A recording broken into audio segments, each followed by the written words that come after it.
Hello, everybody, and welcome back to Bad for Baseball, the baddest baseball podcast on the internet, presented to you by Betway. I'm Adam Peddle, joined by my co-host here, Nicholas Paleolog. Guys, we've got some things going on in baseball that aren't necessarily on the field right now. You've got some altercations going down in the Dominican Republic with Wander Franco. That news broke out this week. We're going to talk a little bit about that. And then on a more lighter note, we've got an MLB.com article that's talking about the 7 hottest takes this winter. Some, spoiler, aren't so hot. They're pretty obvious, but we'll bring those up a little later. But some are pretty interesting here, so we're going to bring those up because they're involving Juan Soto, the biggest and most coveted free agent on the market. And as well, LA Angels. They're the only team right now doing anything this offseason, but is it going to work? Are they going to get back into contention? We'll talk about it all right here on Bad for Baseball.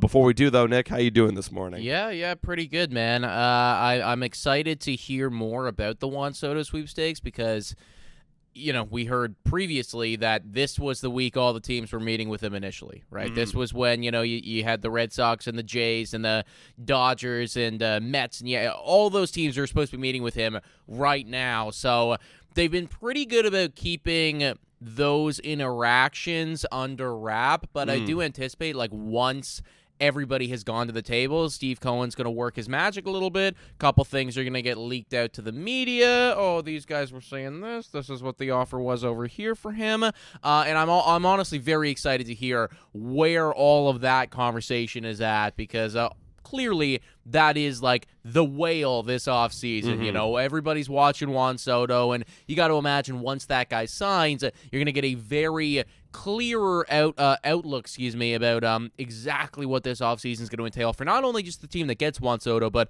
all the teams that missed out on him too. Yeah, for sure. I mean, he's the first domino to fall, and, you know, Juan Soto, and I think we're so blessed to have this where Juan Soto is like the diamond of the offseason, and last year it was Shohei Ohtani, and without baseball actually being played, this is kind of like the most exciting thing I find all year long. Like, sure, if my team is going deep into a World Series, like, obviously that is way more exciting, but they weren't. You know, my team was out immediately, so watching the Juan Soto sweepstakes is like, you know, it's almost like a huge bet and gamble that could change your future, right? It's like winning the lottery for your team. So for me, like, including last year with Shohei Ohtani, watching this one with Soto, I'm getting similar vibes that I just want to win this lottery. And yeah, it feels of course, awesome. Right? And we're also blessed to have a couple off seasons in a row like that where there is this big-time name, big-time coveted free agent, right? Because, I mean, you look around the rest of the free agency, Corbin Burns is great, and Max Fried's great, and, you know, Pete Alonso is really, really good too.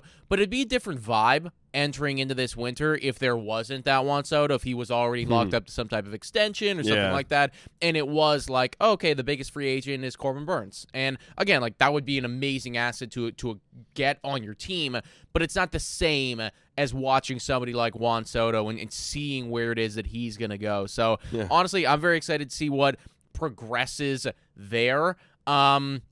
I guess that's a good transition to this article right here by MLB.com, everybody, because the first hot take that they have here kind of caught me a little bit off guard, and this isn't the first time that I've heard it, but I'm still not getting used to hearing it because I just don't understand where it's coming from.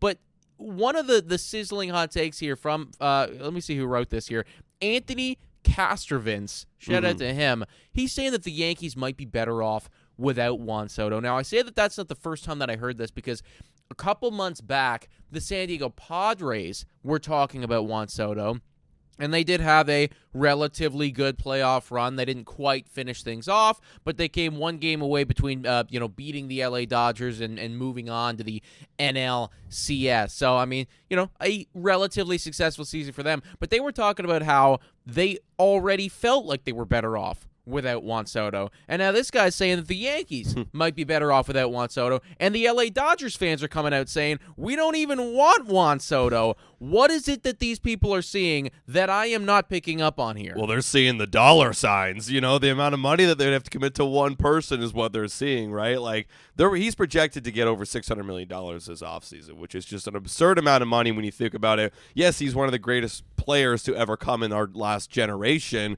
but it's still an insane amount of money because, you know, his point here is, you know, the Yankees could go out and sign Bregman, Adames, and Walker to all long-term deals that would be this, maybe not as long as a Juan Soto, but a 6 to 7-year deal for $400 million, and you still have $200 million left plus to play with to go sign another person. So, I get it. Like, when you look over at the San Diego Padres, they took that asset of Juan Soto and split it up into Michael King, and then another prospect that then they went and traded for a Dylan Cease, and then their pitching staff became instantly way better, and that made them go way further than they did the previous year, which is very, very exciting, right? Like, that's where I could see it makes sense.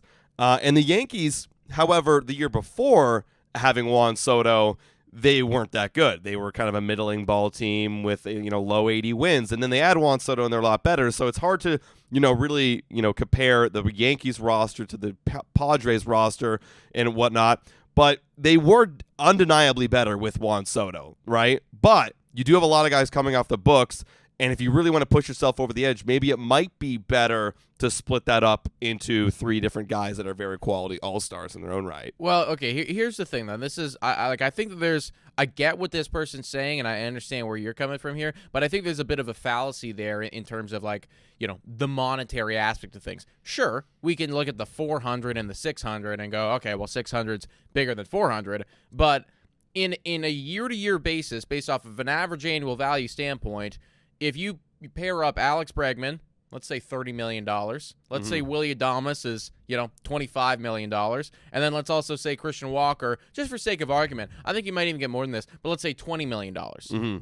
That's what, like $75 million right there that I just, came up with? Yeah. That's going to be more than what you're paying Juan Soto, right? So even though, on a per year basis. On a per year basis, yeah. So even though, you look at the 600 and you go, okay, well, yeah, like 600 over the course of 14 years is going to be more than we're paying these guys. On an average annual value standpoint, theoretically, if you're operating under the standpoint of, okay, well, we can add $75 million to this, because that's kind of what it seems like they're projecting here, well, then you could go out and you could sign Juan Soto and one of these guys. You know what I mean? It's on an average annual value standpoint. And I guess we're also not considering here this guy is, are you going to get Bregman, Adames, and Walker all to come to your ball club?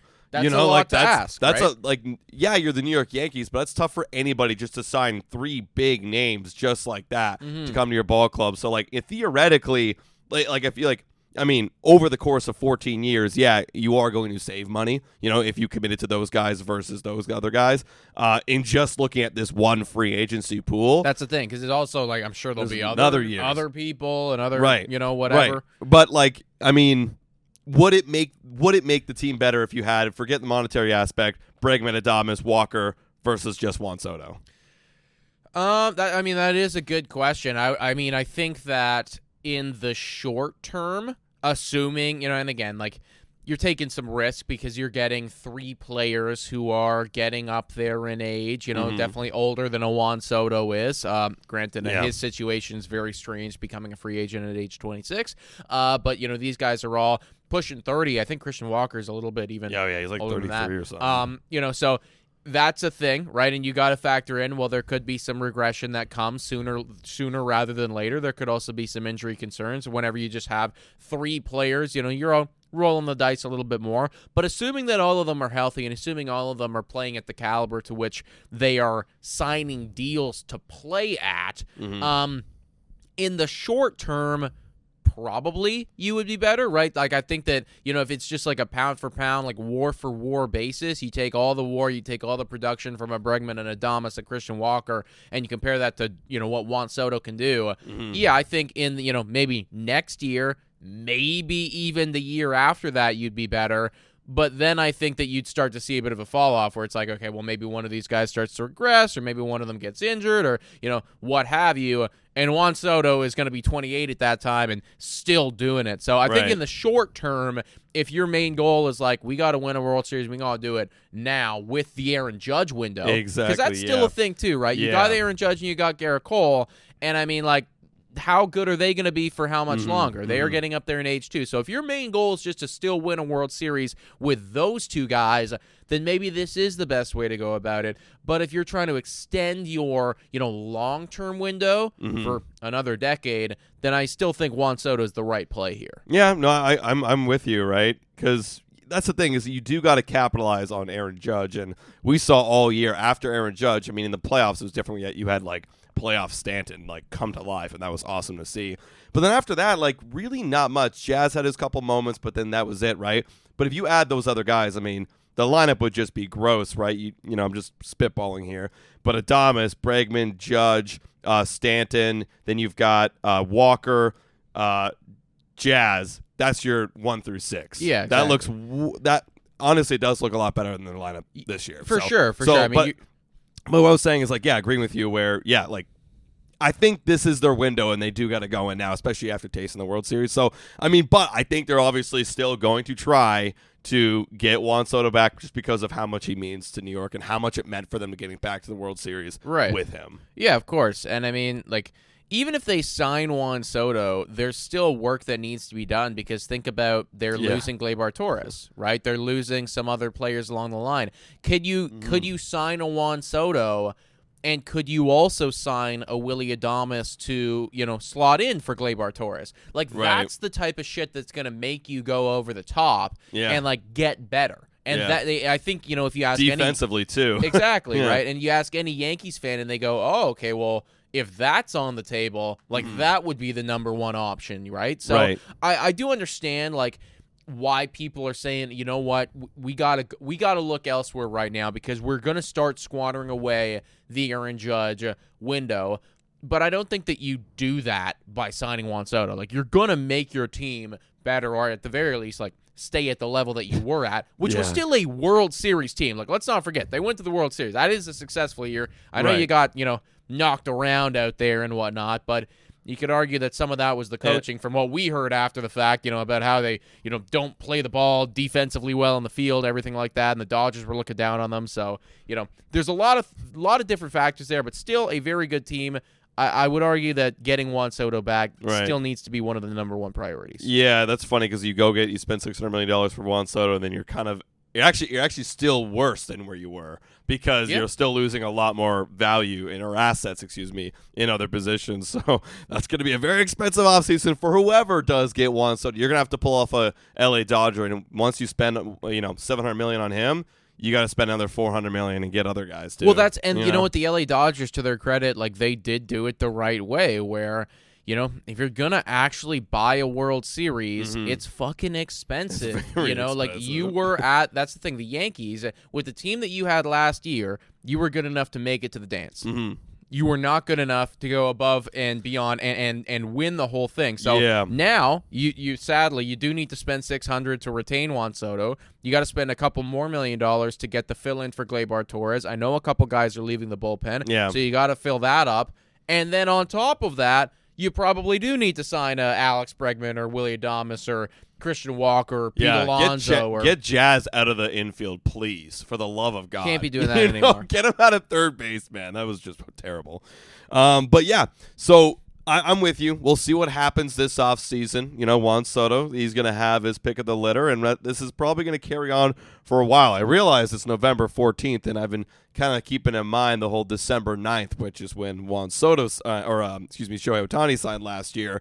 So we're getting close to those GM meetings. So it could be coming. It feels like that around that early December time is like kind of when the big time free agents, at that point you probably have all the information that you need to have. Yeah. You've had 2 rounds of GM meetings, so like the GMs are kind of where they're at. Yeah. And they are at that time, I imagine as well, probably getting a little antsy, being like, okay, well, we can't keep waiting. We got to go out there and make some other moves. Right. So I would anticipate that within the next month of time, Juan Soto is going to have a new baseball team, or the existing baseball team being the New York Yankees for the remainder of his career. Yeah, not to derail the hot take thing, but it's funny because that's why it's so funny to me where the LA Angels go out and they just make the moves they need to make this offseason for their middling franchise. They trade for Jorge Soler, they sign Kyle Hendricks to replace Griffin Canning in that trade, and then they just signed Travis d'Arnaud even though they already have a catcher in Logan O'Hoppe. They got their guy. And then they're like, all right, we're done. We know we're not going to be out of Juan Soto. We know we're not going to get the big guys. Let's just get our middling guys because we know we're not going to be good next year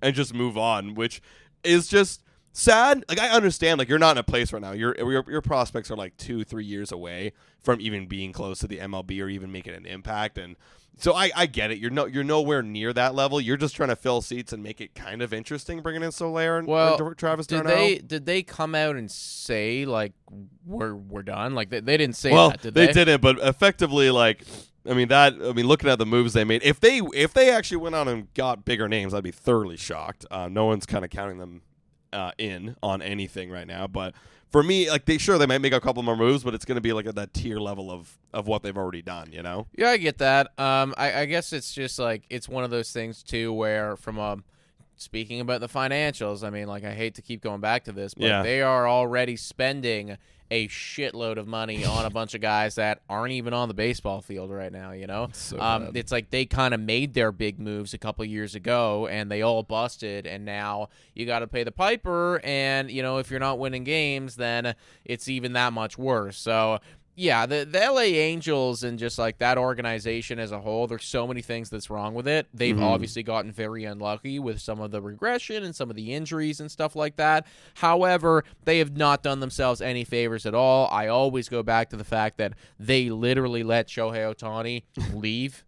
I know that, you know, it would have been really tough to re-sign him and everything like that, but like, this is what turns you from a good franchise to a great franchise. Yeah. You know what I'm saying? They needed to trade him, man. Yeah, exactly. And if you really knew that it's like, oh shit, this guy wasn't going to come back here, which, you know, you should have known walking into the last year of his contract. You should have known that.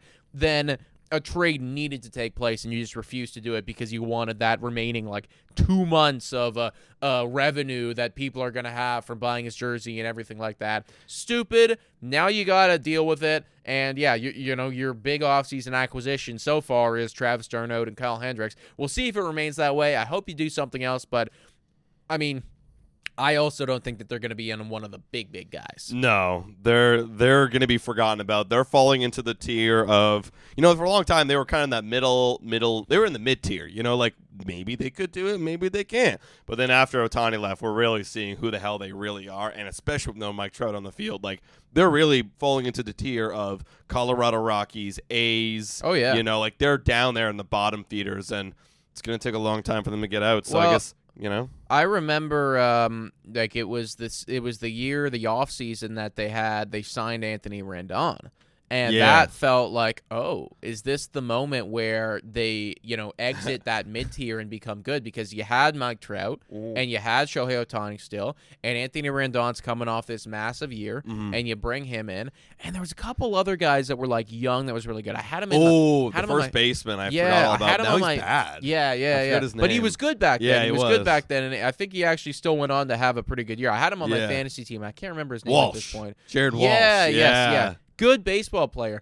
And then they also went out and they signed like a bunch of not great, but like mid-tier pitching and tried to kind of do the I don't know, honestly a little bit of the New York Yankees, like, you know, formula from this year minus Garrett Cole, you know. Right. But slap together rotation and, you know, see what happens. You know, kind of like the New York Mets actually from this year too, where it was just like thrown together and it just nothing worked. You know, Trout got hurt and Rendon was terrible. Yeah. And everything went wrong. Exactly. Everything went wrong. Literally right? everything went wrong. So that was their one moment, and that was kind of like the defining thing that I think is now going to be lingering with them for honestly a while. And, you know, if I am a free agent, there's just no way I'm at all considering the LA Angels unless they are my only option. Yeah, like unless I am someone like a Kyle Hendricks where I'm on the back end of my career, or Travis d'Arnaud. One more payday.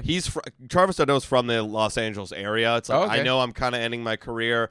I'm not going to get signed by one of these bigger teams like the Dodgers, who have, you know, Will Smith, or any other big team that's a big time catcher. I'm just going to go back home, enjoy the sun, and play just some ball and be an important part of this team. Let me get, you know, 1 or 2 more paydays, and I'll be okay with that, and that's fine. I've done all the hard work at this point, and we can start thinking about retirement. I mean, that's very fair, right? Like, you know, there's got to be some retirement teams out there, and right now the LA Angels are assuredly one of them, folks. Yeah. Absolutely, man. All right, let's circle back to this hot takes article right here.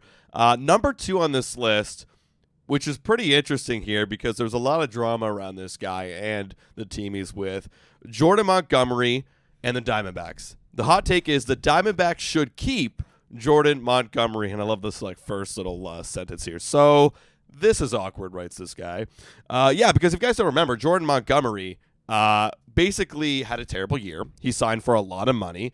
And this upcoming year had a player option, which he then exercised for $22.5 million. A lot of money for a guy who's playing bad. And the owner went on radio, actually went on Arizona Sports. I follow them all the time. Shout out to the Arizona Cardinals. They follow those guys too.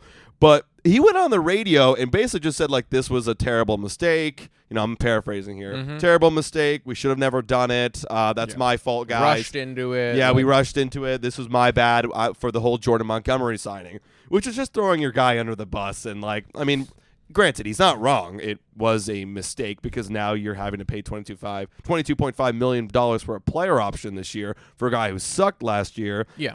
However, this guy's arguing that they should keep him instead of trying to dump him off and get rid of the salary.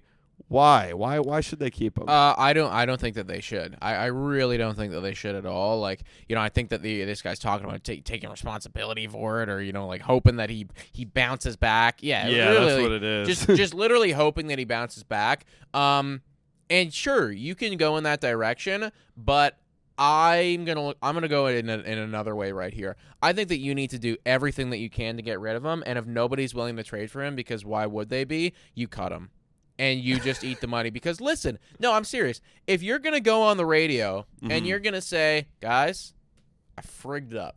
Yeah. I made an error. I should not have done that contract. It was a mistake. All right, it was a mistake. Rectify it then. Don't put this guy out there every 5 days. Yeah. If you're actually serious about it, you already, at this point, you have no connection to Montgomery at all. It's not like he's any part of your future. Even if this guy came out here and had a 0 ERA over 200 innings, he would not sign back with you because of what you just said. So there's no future here. It's just not going to happen. You said something out there. You called your player out. You took responsibility for it. Everyone was kind of like, why are you doing this right now? Right. But you did it. And you can't go back from that. So if you're actually going to do that, then, stick to your word, own up to your mistake, cut him, take the hit, learn from it, and, maybe Jordan Montgomery can go somewhere else. Maybe somebody else will pick him up. I don't know how the contract situation will work at that point. But honestly, anything you can to get this guy off the roster, because I would imagine as well, just from a locker room standpoint, he's got to feel so ostracized from the rest of the team, outcasted. Right.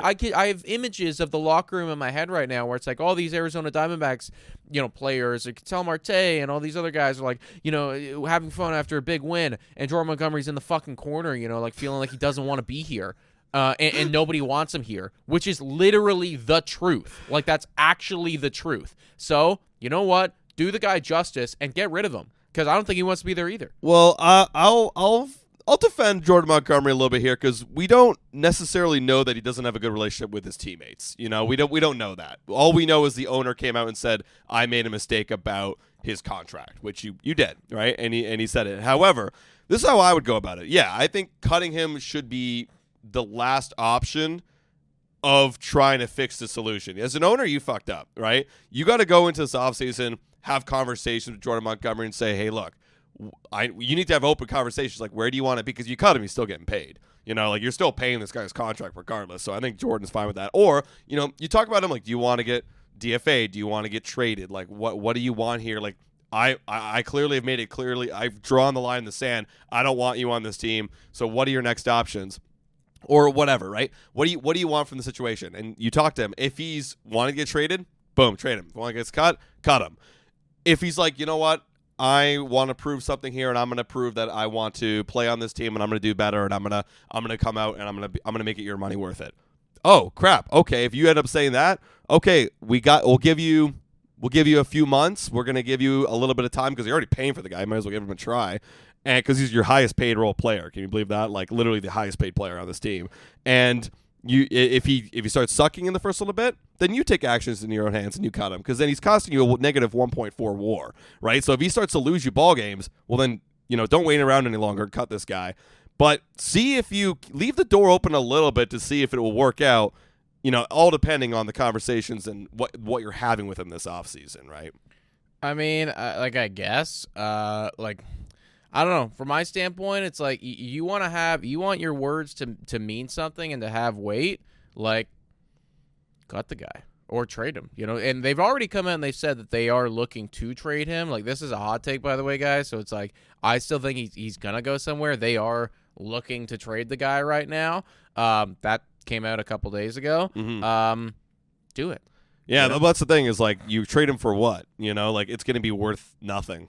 And it's thing. And, like, you're right. You made a mistake. He isn't worth anything. That's the thing, right? Like, and then the only way you could possibly get any value is what I'm saying is, like, give him a little opportunity if he's open to it and if he wants to play here. Because you clearly just said you don't want to play, but if he's fighting for it, then okay, give him a chance. If he does start doing good, well, now I'm starting to change my mind about that contract. But if he's still sucking, then you cut him, right? Like, that's your one hope to absolutely not lose, right, in this situation. Yeah, I guess from my standpoint, like, it's going to be a loss already. Like, that's the thing. From, the manager is already, or the GM has already owned up that it is a loss. Right. He literally said, "This is a loss. I fucked up." Okay, well, if you've already come to the conclusion that this is a loss, and this can't be salvaged, which is crazy to say, then it's like, do what it is that you're saying. It's crazy because, like, yeah, you absolutely lost last season. That was a big time loss. But if he bounces back, plays good, you go back to a playoffs and you go deep with him, and he's in your top 3 of the rotation, that's not a loss. Yeah, that's great. Right? Of course, that's what you sign him for. But also, too, I do have a bit of a respect for, like, I do and I don't. I have a bit of a respect for, the manager. I think he could have gone about it in a different way.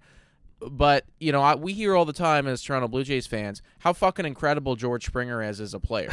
And, well, why are you feeding me this garbage? I know that this guy's not good anymore, but, yeah, this guy's so talented. This is a great signing and great contract, and we got to bat him lead off and whatever. No, I mean, like, not at all. At the very least, you as a Diamondbacks fan, I guess you can just take solace in the fact, like, all right, this guy's not feeding me any BS right now. Right. I know that this guy's terrible. Right. This guy knows that this guy's terrible right now, and it isn't working out. I guess as a fan, you could appreciate the honesty. However, I think as a player in the clubhouse and someone who's potentially wanting to be a free agent coming to your team, it probably isn't a good look, because why would I want to go sign with an organization that if I don't play good, maybe you're trying to protect your players or whatnot. Maybe like it's a good thing to call out your players, but like you're getting paid all this money, you have a lot of pressure on you, and then you get called out by your owner being like you were a mistake. It's like, I don't know. Like, it all depends on what workplace environment I do want to go to. But you get paid $22 million. The other argument, maybe you could suck it up. Well, and that's that's the thing too. And I would, I guess, to cap off this conversation, just talking about, like,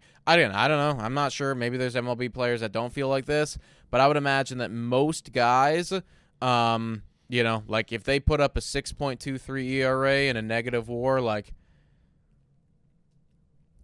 they know that it's not comfortable. It's like this isn't gonna be good, right? It's like, regardless, even if the guy's not coming out and saying it, it's like, that's not great. Yeah, so. I mean, hell, like, look, I think you could tell this guy behind closed doors, like, we were not happy with your production. This was like, to be frank, this wasn't good, right? You could tell him behind closed doors, but to say it on radio is another thing, I think. That's where I think the difference for me comes in. Like, I get it. You don't want to defame someone. I get it, but it's already happened. I know. And that's why I'm saying, now that you've already done it and no going back, trade him, cut him, move on. Well, hey, I'm saying give him a little bit of chance. Well, Fight for this guy. You're with the hot take then. I am with the hot take. I think they should. With Anthony. I mean, you're already paying, right? Like, go for it. Might as well. Let's move on and talk a little bit about the Philadelphia Phillies, because speaking about people moving on, they're looking to potentially trade Alec Baum. And this is kind of an interesting one because Alec Baum was, like, pretty damn good at baseball this past year. The Phillies are still in a very competitive, area of their window, I guess you could say. You still got Harper, and you still got your good pitchers and all these guys. And apparently they are now open to getting rid of Alec Baum and maybe even supplementing his production by bringing in Alex Bregman. Wow. It's interesting, man. Like, Alec Baum last year, he started off the year very, very hot. He ended up cooling off a little bit, but still had overall, other than his rookie year, we only had, 160 at-bats. This was his best year overall, right? He had a 779 OPS. Very good, very solid down there. Was an all-star, had a 3 WAR. Solid, right? It's interesting to me that they're willing to trade him, even though he's got 2 more years left on his deal, and he's only getting paid, he only got paid $4 million last year, so next year I got to imagine it's going to be up to 6 or 7. It's still a relatively good, cheap deal down there in the third base bag. When you're on a team that already has so many of these big contracts, it's interesting to me that they're open to trading. Maybe they're just fishing. I think an organization could absolutely fish, but they're open to trading this guy for the potential idea and of potentially getting a more expensive, older Alex Bregman. I don't know. What are your thoughts on that? Well, I'm reading about this article right now talking about why, and they're just talking about how in the second half, he tapered off really hard and fast, and they're saying how in this series. In the Mets series, at one point in that series, he saw only 5 pitches in 4 consecutive at-bats, which is obviously wow. Fucking terrible. Not even playing. He made a lot of weak contact, wound up on the bench, and then publicly vowed, "I'm not going to change." See, I did not know about that. Well, exactly. That's what he said. But again, I don't. This is a guy in the heat of the moment, trying to find it right now. He's going to change his approach in his at-bat that's worked for him, his whole career. Now in the last series, I don't think that's the right idea either. You know what I mean? We saw everybody watched Aaron Judge as he changed his swing in the playoffs and looked like dick. Literally, everyone was talking about how he's taking longer to get to the baseball. I think unintentionally changed his swing because he's trying to do a little bit too much. Okay, well, trying to do a little bit too much. I would argue that changing your approach, changing your swing, literally in the final series, right? Unless it's the easiest fix ever, that's going to cause more problems than solutions. So maybe I'm not too familiar with Philadelphia and Alec Baum, but maybe he's a very aggressive first pitch hitter, and that's the way he kind of found success this year. Again, if that's the way he finds success, then be aggressive on the first pitch. The adjustment there would be a minor one where, okay, are you going to maybe take, knowing that they're coming at you with sliders or weak edge pitches on the first pitch, are you going to try and take it, hopefully get up in the count for a better pitch? If that's the adjustment, that's an adjustment people make all the time, right? But if it's physically changing your mechanics, then obviously no. But making a minor adjustment from at-bat to at-bat, I think is what makes the good hitters from the great hitters. That's the difference right there. I can agree with that. I just think that this article right here, at least the way that they're writing it, it's from the New York Post. They're kind of, it feels to me anyways that they're almost putting the Phillies fall off a little bit on Alec Baum here, and that's so ridiculous. I don't think that's I just don't think that that's true or fair at all. I get it, he was not playing good baseball, right? But what am I to believe that the Phillies now, because he had a bad second half, they're feeling we need to move on from this guy and we're gonna forget all the good stuff that he's done for us up until this point. Yeah, I don't think that that's the case. If they could. I guess if they could get a really good deal for him and then also sign Alex Bregman, then I could see how it make sense, right? Yeah. If you can bring in, some top-tier prospect and or, another player of his caliber but in a position that you need more, and then also sign Alex Bregman, okay, that might make sense. Yeah. But, don't, insinuate that they're trying to get rid of him here because he played like shit in the second half of the season. Yeah. I don't think that's true. Yeah, he is on the trade block, according to Jeff Passan, but, we don't know, or Passan, we don't really know why, though. Yeah, right. I hate to say that it's I think they're fishing. Because, it's one of those things where the Phillies have built up this roster, and they still have a lot of those guys on the roster. All those position players are still there. And they're well, it hasn't really been getting us over the edge, so let's change up a little bit. Let's do a little bit something. Let's do something different. Mm-hmm. And this might be an area where we could do something different and mix it up. So that's kind of where I see it. I get that. Yeah, and I think that he is still a valuable trade piece. If my team was calling, I'd be interested. Alec Baum has got a couple of years left on the deal. He is a quality baseball player, runs the base as well. I know that the second half was shit, but the first half was incredible. So, I still think he is very valuable. If they do trade him, then I hope that they don't sell him short of what his value is.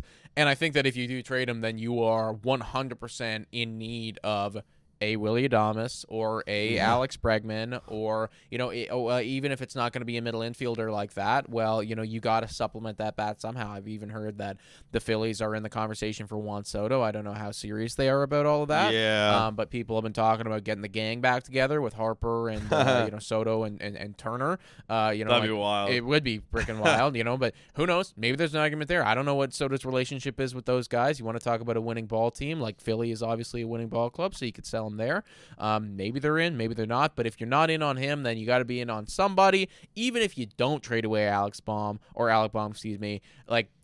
this has been a squad that's very, very, very good. Always a top 3 team when it comes to regular season baseball, and just cannot seem to get over the edge when it comes to actually winning the whole thing. So just keep going. As long as you got Bryce Harper playing good, like that's your window. Keep buying in. That's the thing, right? And it was just unfortunate they were cold at the wrong time. That's literally all that happened. That was it. That's all that happened. Because they were, I think they had the second best record all of last year, second or third best record all of last year in the regular season. It was either like they were ahead of the Guardians or just behind the Guardians. I know that the Dodgers were number 1, but then it was like either Phillies Yankees? No, I think they had a better. Oh yeah, sorry. It would have been the Yankees. Got 94, and then Guardians got 92.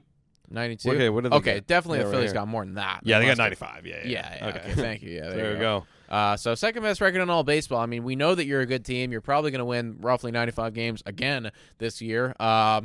Keep going. Keep going. Like literally Keep going. Oh yeah, no reason to change, guys. Real quick shout out. Let's give a shout out to the sponsor of this podcast, guys, Betway. Hit your picks and knock it out of the park with Betway. Scan the QR code on the screen or click the link in the details section to join the action. Available in Ontario only. Must be 19 plus. Please play responsibly. We got Thursday Night Football. Speaking of Philadelphia, actually, here we go. Philadelphia Eagles are going to be taking on the Washington Commanders, welcoming them into their ballpark.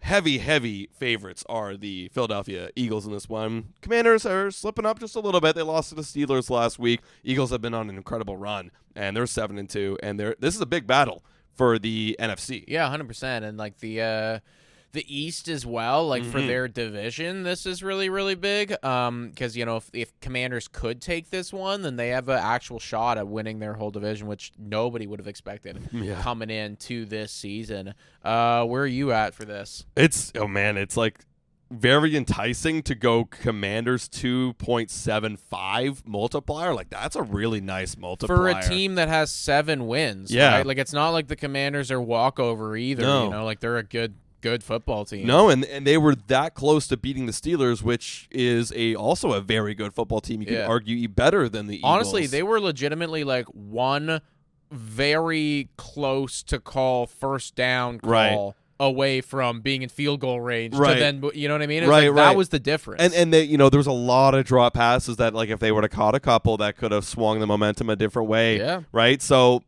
the money line looks not too bad for Washington Commanders. However, if you want to take the spread, plus 3.5 for the Commanders is 1.95, so you're almost getting double your money. That's actually not too bad. That's not bad. Yeah, like honestly, like thinking about it, maybe if even a little bit of an alternate spread there too would be a good idea. You could probably give them touchdowns worth of points, and then pair that up with I don't know, McLaurin passing or receiving yards or something, and double your money in that way, and that might be the move, honestly. Yeah, and if you want to go on the other side of things, if you want to go Philly negative 10.5, like if you really think the Phillies are going to dominate, I don't think they're going to dominate that that's well. 2.85. So yeah, that's the other side of the spectrum. So you can make whatever you guys believe in. You can make your picks, and you can do it on Betway. So remember, please play responsibly, everybody. Yeah, but before we move on to talk about the whole Wander Franco stuff, and I know that people are interested in that, we kind of got going there a little bit about how the Phillies got to be active and all that shit. Right. We haven't seen any big time. We've seen a couple guys, Darnold and Hendricks and whatever. But looking around MLB right now, in your opinion, what team needs to be the most active this offseason? Bringing people in, maybe they're losing a couple guys, so they got to, replace them, or, maybe they had a, they're just a little bit away from going over the hump. What team needs to be the most active this free agency? My opinion right off the bat, without doing any research, just doing my whole, I think this team needs to make some moves because, and I'm confirmed, it's the Detroit Tigers. Detroit Tigers made the playoffs last year. You've got a couple years left, I believe, of Tariq Skubal, who's going to win the Cy Young this year.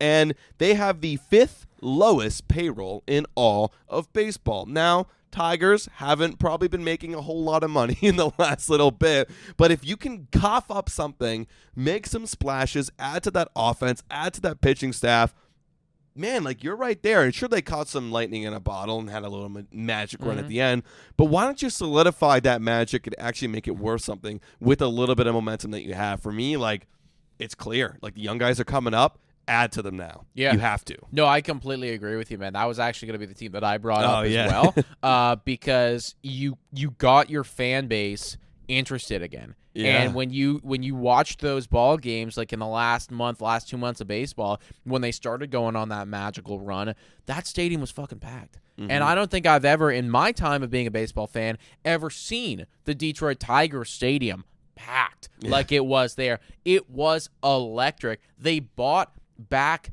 in, it was a real thing. It was like a whole phenomenon that was going on right here, and you still have them right now. You got to keep them. You got to keep them. You got to keep giving them a reason to watch. Yes, he signed Baez a couple years ago, and no, that did not work out. But don't let that be, a lesson to never go out and sign big-time free agents. That guy was just terrible. Yeah. And is terrible, There are other players on the market right now that you probably need that are going to hopefully be better than that guy later down the line. Take this offseason, spend some money, build on what you did last year. You look at their division, okay, the Royals, you got Bobby Witt Jr., and that's real exciting, and you got to imagine that guy's going to be in the MVP race for probably years to come, and they're they had a really solid year. But could I see them in a situation falling off the table next year and winning around the 500 mark? Sure, I could. Right. Cleveland's always pretty good, but they're not going to go out and spend. Right.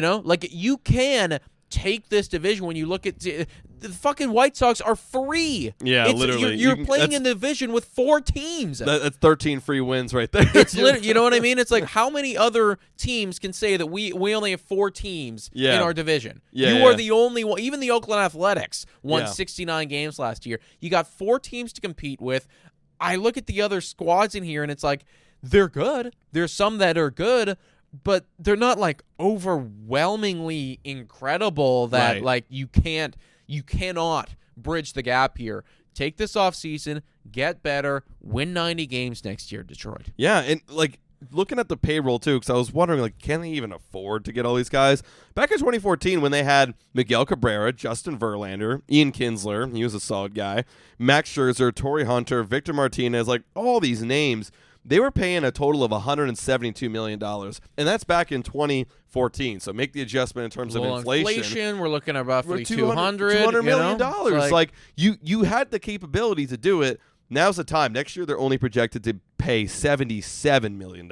Yeah, we gotta double that. Double it. And Javier Baez is a terrible signing. He's your biggest contract. But other than that, it's Tariq Skubal projected to get $11 million. Kenta Maeda's $10 million. After that, $3 million, $3 million, $2 million. It's go spend and make the dreams come true, Detroit. And you look at somebody like a Tariq Skubal too. Yeah, $11.2 million in his projected contract. That's not going to be the case for very much longer. No, exactly. You're not going to have eventually when this guy comes up, because I think he's got 2 more years left remaining after this. Right. Yeah, he's got this coming year, and then the following year is going to be his ARB 3. Mm-hmm. After that, assuming that you retain him, you can triple that, maybe even 3.5 times the amount of money that he's going to get. It's going to be $35 million a year, maybe. Yeah. You know what I mean? For somebody like that, right? So right now, when you are not paying him a lot of money, this is your time to invest in some of the hitting side of things, beef that up, Spend some money over there. Mm-hmm. Get a. It doesn't even need to be like an Alex Bregman or a Pete Alonso, but a Christian Walker, for instance. Right. That guy would be really good. I've seen projections from Anthony Santander, like 3 years, $70 million.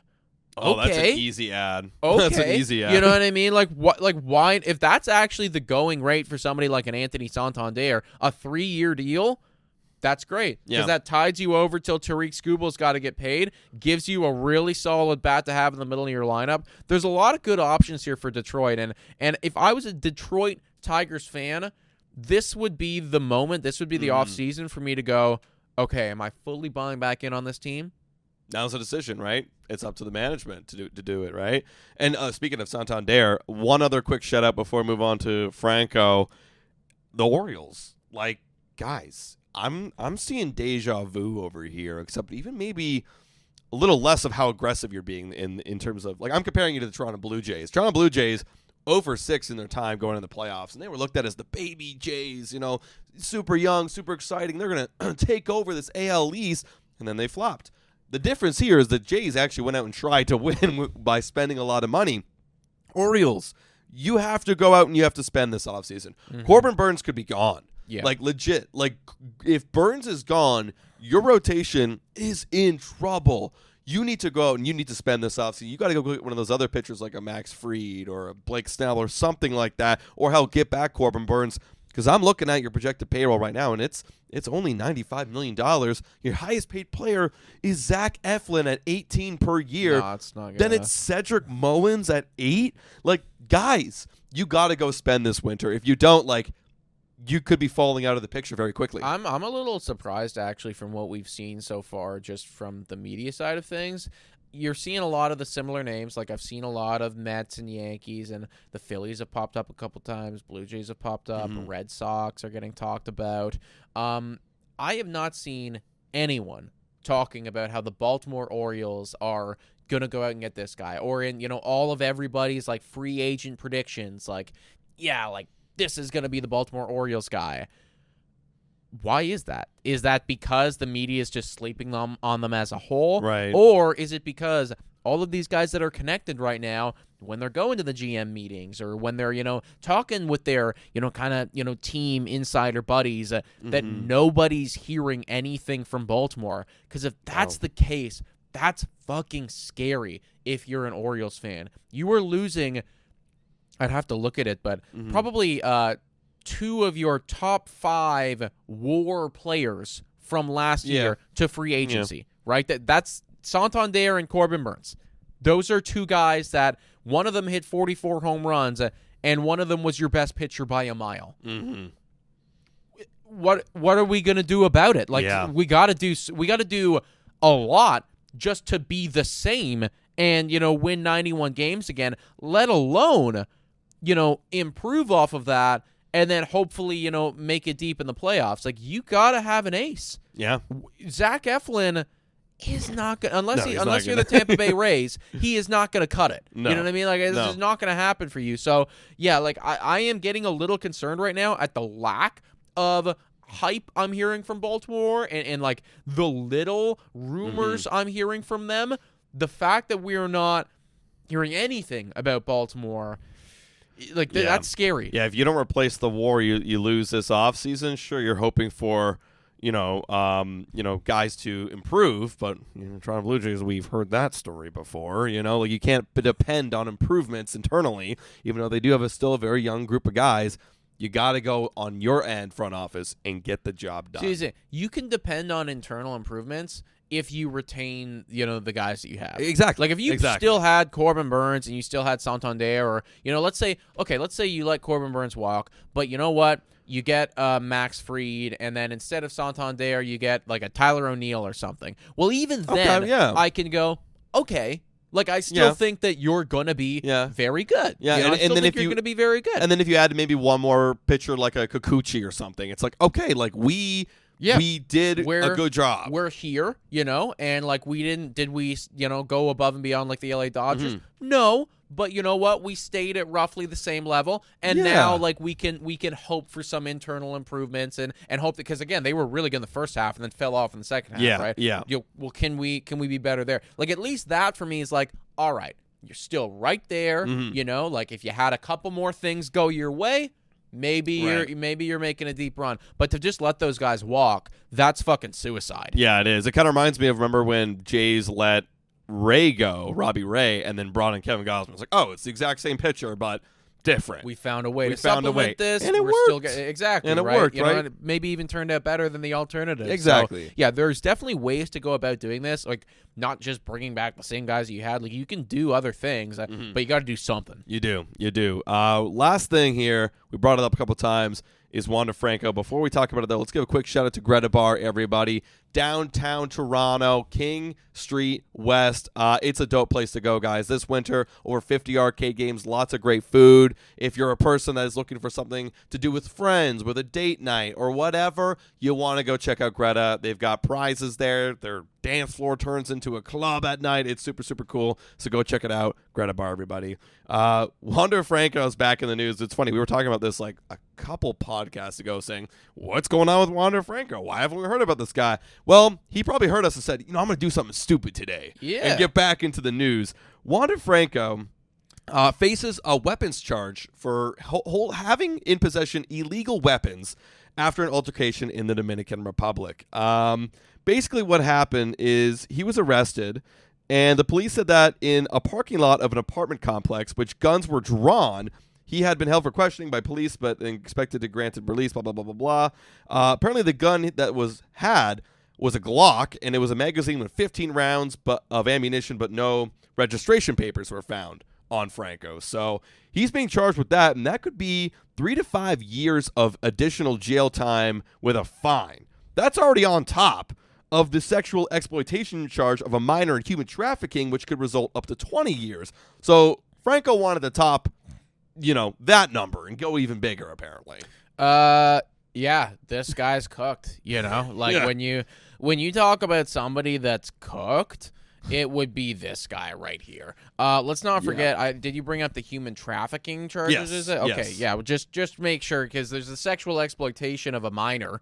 That's probably going to get us demonetized on YouTube, just me saying that. But there's that. And then also the human trafficking. And then also the illegal use and, I guess, just owning of a possession of an illegal firearm. This guy is so fucking cooked. Like, someone needs to study the downfall of Wander Franco. You had everything, it's dude. It's just pure stupidity. I'll tell you right now, like, that's the study. Like, it's actually just stupidity, because you're talking about somebody that signed a deal for an 11-year, $182 million contract. That's something that happened. He signed that deal. He is getting none of it right now because he's on the restricted list, and rightfully so, based off all of everything that's happened here. But like, what the hell, dude? Like, we're talking about one of the premier talents in all of baseball. Premier talents in all of baseball. You get this horrible stuff that's getting thrown on your name right now. And it, whether it be true or not, and it's looking like it certainly could be, with the human trafficking and sexual exploitation. You get all this horrible stuff thrown on you. What do you do?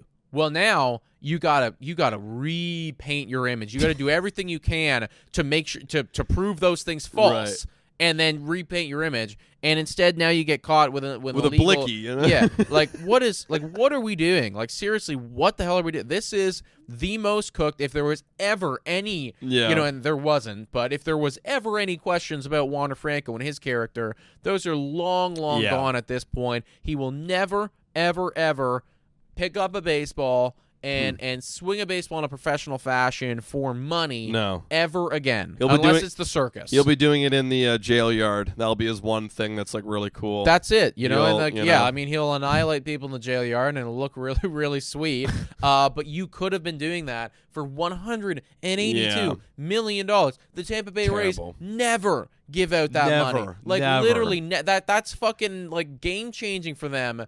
And I almost feel bad for them because they literally never ever do it. And then they did it, and a year later, it's like, oh wait, this is a criminal. It's like they took the one leap of faith, like, you know what, we never do this, but we like this guy, let's do it. Yeah. And it was just a complete utterly disaster. Wander Franco sent back that franchise probably decades. Yeah, and the hurricane too. The hurricane, absolutely. That's a whole other thing. Nothing you can do about that, right? But just think about if this was Vladimir Guerrero Jr. After we had extended him. We extend him this offseason, and then it turns out that, actually, Vladimir Guerrero Jr. is a criminal, has been human trafficking people, and also is possessing illegal weapons. What the fuck? We'd be like, are you kidding me? Yeah. Like, this is crazy, right? I know. This is not real life. I feel bad for Tampa Bay Rays. I do not feel bad for Wander Franco. Like, you've done this to yourself, my guy.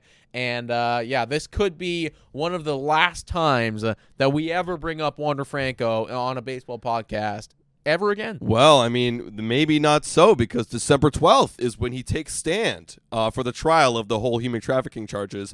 I guess maybe we'll be looking into that and seeing if he goes to jail and prison for the rest of his day. Well, actually, it'll be 25 years, so that's still crazy to me. It's only 25 years, but whatever.